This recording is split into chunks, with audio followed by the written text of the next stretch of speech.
Hello friends, તમારું સ્વાગત છે મારા કિચનમાં. આજે આપણે બનાવીશું ઠંડી માટે ગરમા ગરમ ટેસ્ટી એવી નવી પાવભાજી ગ્રીલ સેન્ડવિચ બનાવીશું. તમારી પાસે જો પાવભાજી બચી હોય તો એની પણ તમે બનાવી શકો છો. હું અહીંયા તમને મારી અલગ રીતે હું પાવભાજી બનાવું એ રીતે બતાવીશ. જો તમને મારી રેસિપીઓ ગમતી હોય અને હજુ સુધી ચેનલને સબસ્ક્રાઈબ ન કર્યું હોય તો સબસ્ક્રાઈબ કરજો અને બાજુમાં આપેલી ઘંટી દબાવજો એટલે નવી નવી રેસિપીના નોટિફિકેશન આવે. તો ચાલો બનાવીએ. એના માટે પ્રેશર કુકરમાં અહીંયા મેં બટેટા, ફ્લાવર, વટાણા અને ફણસી લીધા છે. તો અહીંયા ફ્લાવર અને બટેટા પોણો કપ જેટલા લીધા છે. ફણસી અને લીલા વટાણા મેં અડધો કપ જેટલા લીધા છે. તો બધી સામગ્રીઓને મેં 2 થી 3 પાણીથી ધોઈ લીધા. હવે આપણે એમાં એક ડુંગળી ઉમેરી દઈશું. ડુંગળી બાફવામાં તમે ઉમેરશો તો ભાજી તમારી એકદમ સરળ રીતે બની જશે. 1 ટીસ્પૂન જેટલું મીઠું અને અડધો કપથી ઓછું પાણી ઉમેરીશું અને પ્રેશર કુકરને ઢાંકી 3 વિસલ મીડિયમ ફ્લેમ પર કરી લઈશું.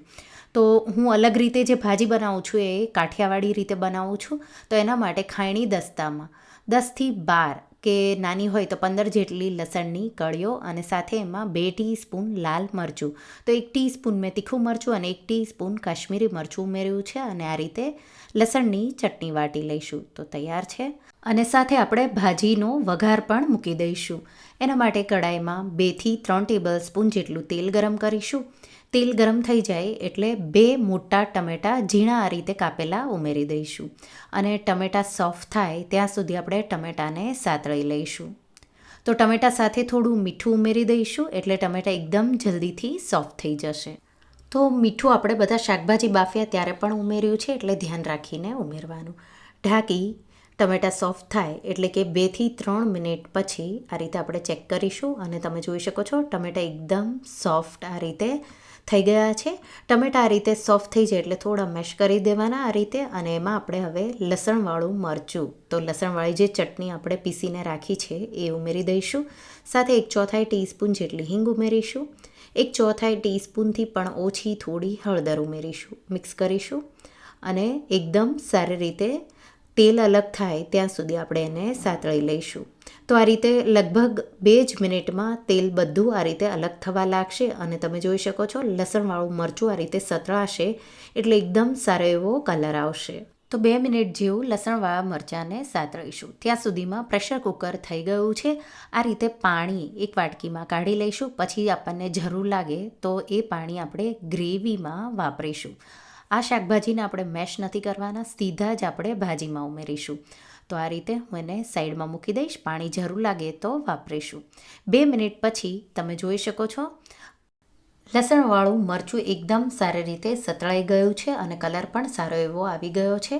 હવે આપણે એમાં 1 થી 2 ટીસ્પૂન બટર અને 1 ટેબલ સ્પૂન જેટલો પાવભાજી મસાલો ઉમેરીશું. મિક્સ કરી દઈશું અને 1 મિનિટ જેવું આપણે એને થવા દઈશું એટલે બટર પણ પીગળશે અને એનું પણ સાઈડમાં ઘી કે તેલ આ રીતે બનીને આવી જશે. અડધી ટીસ્પૂન જેટલો મેં અહીંયા તીખું લાલ મરચું ઉમેર્યું છે થોડું, તો તમારે ટેસ્ટ કેવી રીતે જોવે એ રીતે તમારે ઉમેરવાનું.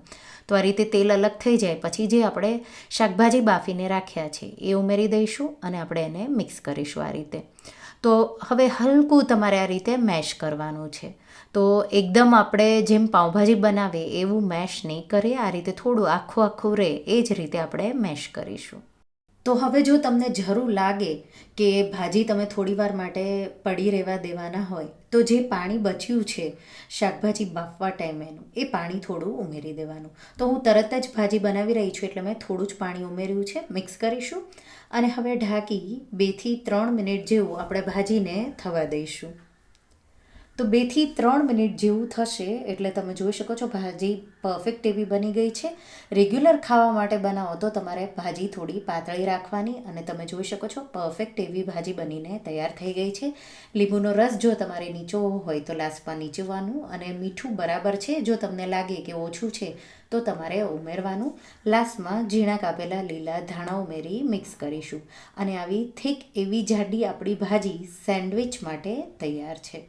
હવે આપણે સેન્ડવિચની ચટણી બનાવી લઈશું. તો મિક્સર જારમાં 1 કપ લીલા ધાણા દાંડલા સહિત સાથે 4 થી 5 લીલા મરચાં, 1 આદુનો ટુકડો, અડધો કપ ફુદીનાના પાન, 1 લીંબુનો રસ, તો નાનો લીંબુ છે એટલે આખા લીંબુનો રસ નીચોવી દઈશ અને 5 થી 6 લસણની કળીઓ, પોણી ટીસ્પૂન જેટલું મીઠું, 1 ટીસ્પૂન જીરું, 2 ટીસ્પૂન જેટલી ખાંડ અને 2 ટેબલસ્પૂન જેટલી સેવની જગ્યાએ તમે ડાળિયા પણ વાપરી શકો છો. અને જાડી ચટણી આવી વાટીને તૈયાર કરી લઈશું. તો પાણી બિલકુલ નથી વાપરવાનું. અને સર્વ કરતા ટાઈમે આ ચટણી આપણે પાતળી કરીશું. તો સેન્ડવિચ બ્રેડ માટે જાડી રાખવાની છે. હવે સેન્ડવિચ બ્રેડ લેશું. તો મેં અહીંયા વ્હીટ બ્રેડ લીધા છે. તમે વ્હાઇટ બ્રેડ કે બ્રાઉન બ્રેડ પણ લઈ શકો છો. એના પર આપણે બટર લગાવી દઈશું. બટર લગાવી એના પર સેન્ડવિચની ચટણી. તો તમે જોઈ શકો છો ચટણીમાં બિલકુલ પાણી ન હોવું જોઈએ, નહીંતર તમારી સેન્ડવિચ તૂટવા લાગશે. ચટણી લગાવાઈ જાય એટલે એના પર ભાજીનું લેયર કરીશું. તો તમે જોઈ શકો છો ભાજી આવી જાડી છે, તો આ રીતે ચોરસ બરાબર રીતે ગોઠવી દેવાની. એના પર ડુંગળી, ટમેટાં અને લીલા ધાણા. તો પાઉંભાજી સાથે જે સર્વ કરવામાં આવે ડુંગળી ટમેટાં એ આપણે લેયરમાં આ રીતે ગોઠવી દઈશું. એના પર સેન્ડવિચ મસાલો કે ચાટ મસાલો સ્વાદ પ્રમાણે છાંટી દઈશું. અને એના પર મોઝરેલા કે પ્રોસેસ ચીઝ જેટલું તમને ફાવે એ રીતે મેં અહીંયા મોઝરેલા ચીઝ ઉમેર્યું છે. અને હવે સામેની જે બ્રેડ છે એના પર પણ બટર લગાવીશું. અહીંયા હું એના પર સેન્ડવિચની ચટણી જ લગાવી રહી છું. તમે લસણની ચટણી કે ટમાટો સોસ પણ લગાવી શકો છો. અને આ રીતે સેન્ડવિચને ઢાંકી દઈશું. ઉપરની સાઈડ બટર લગાવી દઈશું. અને તમે ગ્રીલરમાં કે તવા પર ગમે તે પર એને શેકી શકો છો. તો આ રીતે હવે હું એના પર બટર લગાવી દઈશ. અને ગ્રીલર મેં ગરમ કરી લીધું છે. હું ગ્રીલરમાં એને શેકી રહી છું. આ રીતે બટર લગાવેલો ભાગ નીચે રાખી અને ઉપર સાઈડ પણ મેં એને બટર લગાવી દીધું છે. અને સેન્ડવિચ ટોસ્ટરનું જે રીતે ટાઈમિંગ હોય એ રીતે આપણે એને ગ્રીલ કરીશું. તો આ રીતે તમે જોઈ શકો છો એકદમ પરફેક્ટ રીતે ગ્રીલ થઈ ગઈ છે. આપણે એને ચોપિંગ બોર્ડ પર કાઢી અને એના આપણે 4 પીસીસ કરી લઈશું. તો એકદમ ક્રિસ્પી એવી બની છે, અંદરથી એકદમ ટેસ્ટી એવી. ચીઝ પણ મેલ્ટ થયું છે. તો બાળકોથી લઈ મોટા બધાને બહુ જ ભાવશે. બાળકો માટે તમારે ટમાટો કેચઅપ 2 સાઈડ લગાવી દેવાનું. તો લીલી ચટણી તમારે નહીં વાપરવાની. તો તમે જોઈ શકો છો ચીઝી અને ટેસ્ટી એવી આ પાઉંભાજી ગ્રીલ સેન્ડવિચ બનીને તૈયાર થઈ ગઈ છે. આ સેન્ડવિચને તમે ટમાટો સોસ કે લીલી જે ચટણી આપણે બનાવી છે એને પાતળી કરીને પણ સર્વ કરી શકો છો.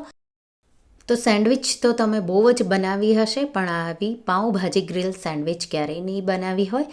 તો રેસીપી તમે એકવાર જરૂરથી ટ્રાય કરજો.